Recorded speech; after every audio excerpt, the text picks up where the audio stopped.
Hey everybody, welcome back to another episode of the Bulletproof Dental Practice Podcast. This is going to be part 2 of the peak performance. And again, this is just kind of a bonus pod. I wanted to do it because I feel like dentists take care of themselves last.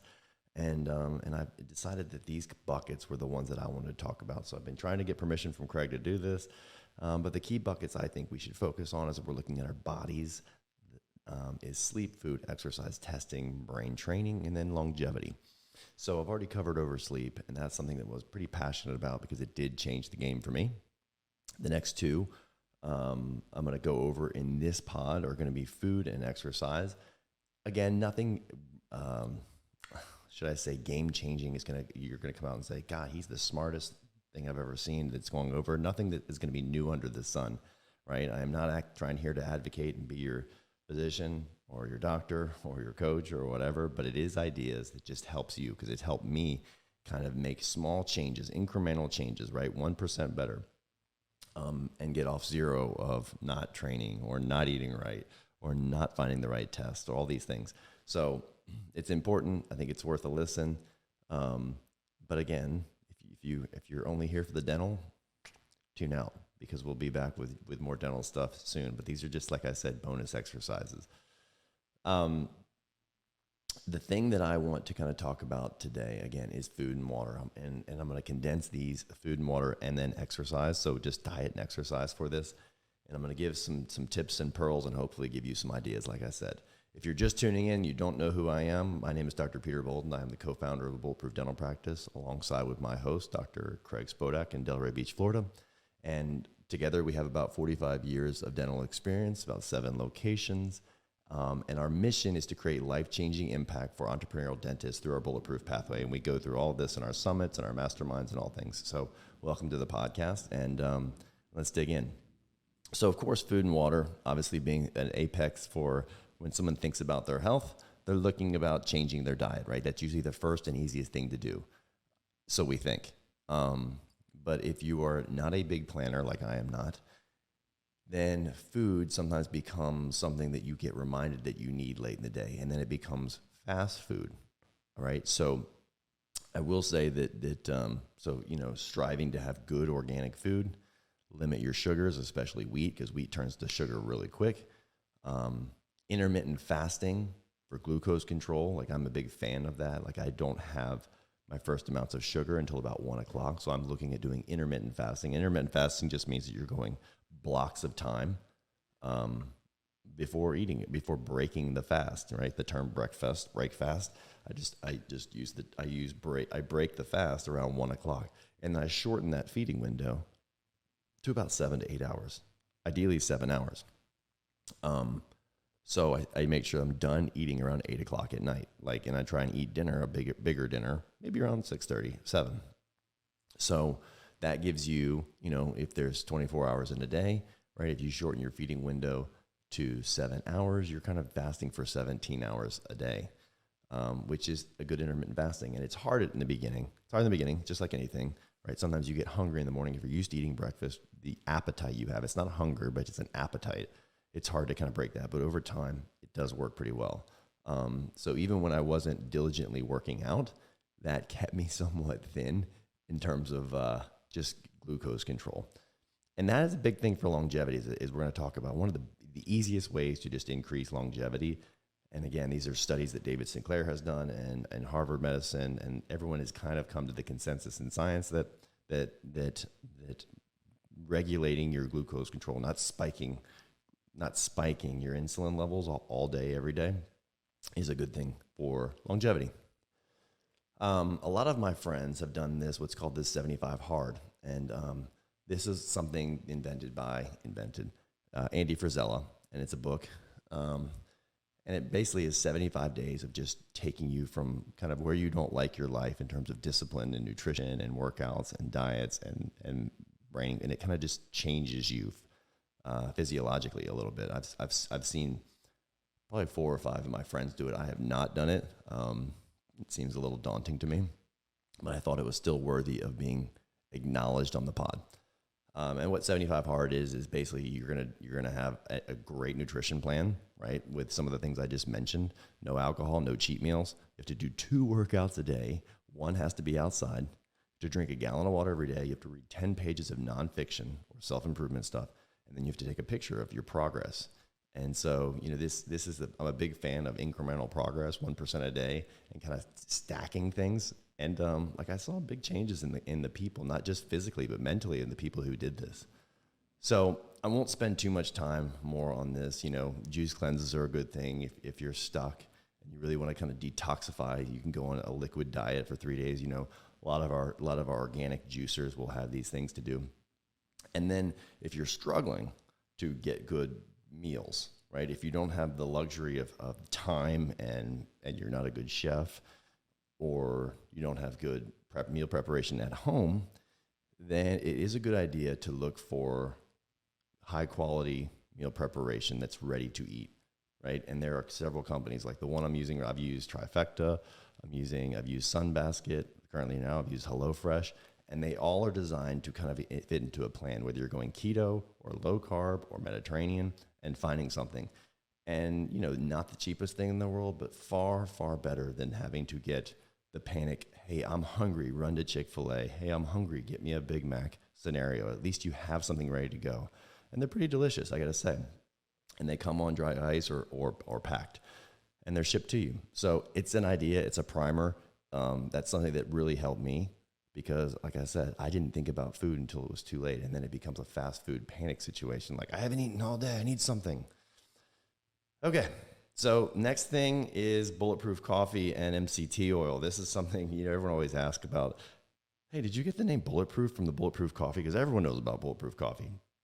But if you don't know about Bulletproof Coffee, it's a way to help increase your metabolism and stay in a ketosis state for breakfast. So a lot of times I would make Bulletproof Coffee when I was going through kind of learning how to intermittent fast and still training, but using it. But it's Bulletproof Coffee, MCT oil, which is the brain octane, which is C8, which is caprylic acid. And caprylic acid is proven, it kind of increases your metabolism. It's a proven aid in weight loss. It increases ketone production. It fights infections, skin conditions. But it really keeps you satiated all day. You could almost go to 2 o'clock. If I had one in the morning, I'd almost be fine because the oils are so heavy, right? But it's not creating an insulinogenic response by increasing my insulins. So that was a good thing to do. I don't do that every day because it's almost a process. I have an awesome recipe that kind of has, Bulletproof Coffee, MCT oil, some ghee. Ghee is kind of clarified butter. Putting in some nootropics, L-theanine. I mean, there's some things, and you can be creative with kind of adding things to your coffee and making kind of a super coffee where you almost look forward to it. But it's a process. It takes about 10 minutes a day, and then you've got the cleanup. But it's a good idea if you're kind of looking to cut, I should say the chicken biscuits out of your diet first thing in the morning. It's a good way to kind of help transition. So exercise, I'm not going to go over anything, again, foundationally that's going to change your life and say, oh my God, this is going to make things easy. Like my granddad said, if it was hard, everybody could do it. And working out is definitely hard. So, and honestly, I'm sure like a lot of you, or you like a lot of like me, took off, that didn't make sense, but took off from COVID because we were kind of barred from the gym. And it was a good excuse to be like, oh, well, I can't work out, right? So this is a good podcast that kind of goes over. I'm a big Joe Rogan fan. I think he has a great podcast. I think he's one of the best interviewers of our time. And obviously, that's why he has the #1 rated podcast. But this guy, I don't even remember his name, actually, Faraz Zahabi. And he basically talks about training and not overtraining, and it's more consistency over time, and how, short-term intensity is one of the things that really gets people away from the gym, right? Like, I'm going to go to the gym and my trainer's going to murder me, and he's going to really knock me down. I'm going to be sore for 5 days. And they're basically saying that's not the way to train or get results. So this is a worthwhile listen. It's it's just Google on YouTube, Joe Rogan, how to work out smarter, and this video should pop up. The next thing I think that's really interesting, and I found this suit during COVID, and it was coming out, I think, in kind of a beta form, and I found it actually through the Ben Greenfield podcast or Ben Greenfield newsletter, but it's called the Catalyst suit, spelled with a K, And if you go to catalyst.shop, you can kind of see all about it. But basically, it's stem therapy. If you've ever gone to a chiropractor or a doctor who had a busted knee or something, and you know that stem feeling where they put 2 electrodes on you and creates muscle activity like faster than the muscle can react to, like, I don't know, hundreds of, it looks like it's sitting still, but the muscle's contracting because it's going so fast. Again, I am not a muscle scientist, so excuse my nomenclature for some of this. But I did buy this suit. Let me go to it. And it's pretty fascinating, and it looks pretty badass when you put it on, I got to say.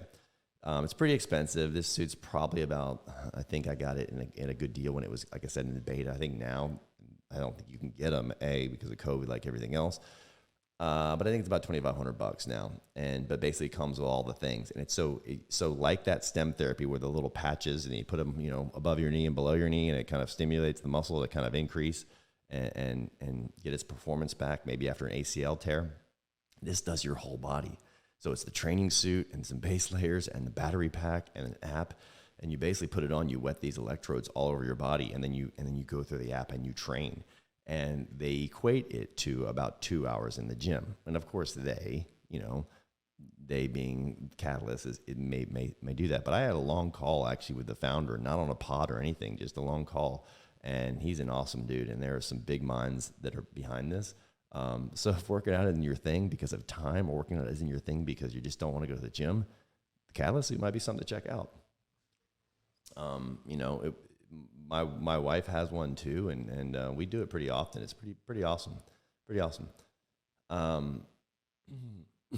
Next thing, is I'm all about efficiency in dental offices, efficiency in life, and HIIT workouts, high intensity interval training is a great way to kind of create efficiency in your workout and get the best results in the shortest amount of time is what I'm all about.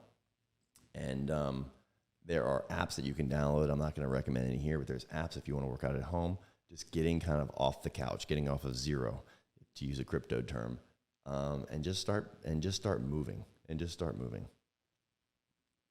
Heavy weights, when you're lifting, try and advocate or try and look for lifting heavy weights at least once a week. Not only is it good for your bone density and your metabolism, but it's also linked now to longevity. Peter Diamandis, one of my favorite people that I follow and read and consume all that he does, because I think he's just brilliant. He's a rocket scientist and a Harvard-trained MD.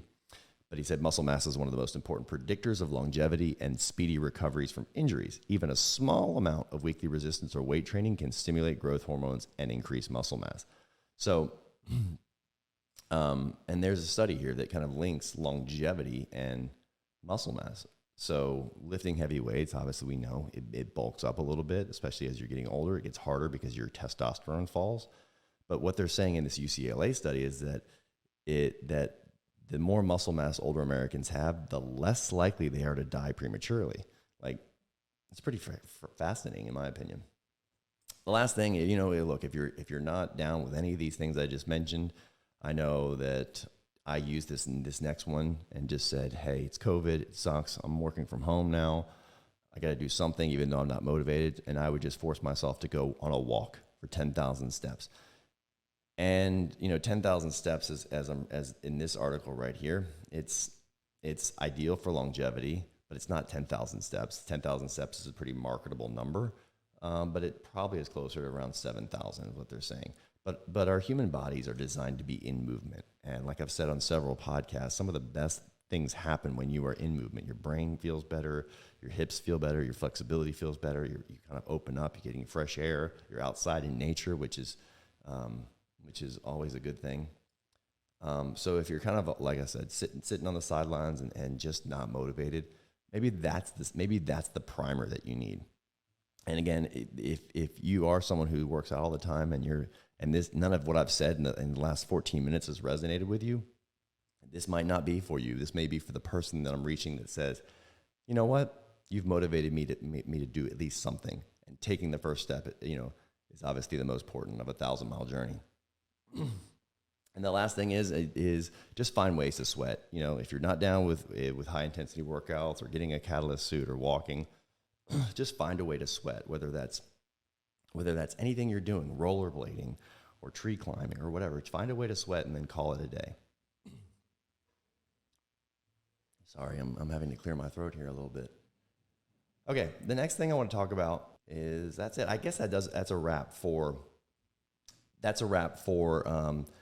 food and diet and then exercise. Sorry, I'm kind of thinking about many things at once, how I'm going to combine these, because originally I was going to make a pod where I was going to talk about, almost 6 bonus episodes where it's talking about sleep in one, food in one, exercise in one. And I said, some of these can probably be merged together, but I didn't want to not include them for the sake of being very comprehensive in the peak performance model, if you will.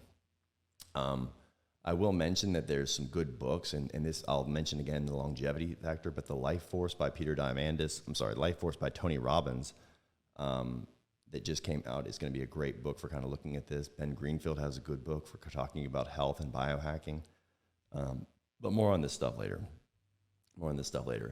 The next episode, again, I'll talk about will be just going into testing, biological testing, and then I will probably combine either that with brain training or longevity, and then lastly would be longevity, which is where a lot of biohackers kind of get their when you hear someone's a biohacker, usually they're in it for the long haul. They're looking to enhance the quality and the duration of their life, and this is where I think science is really digging in to extend that. There's some fascinating stuff going on. So I hope you enjoyed this episode. If you did, give us a like and a review on Apple iTunes, and that's it. We'll see you next time.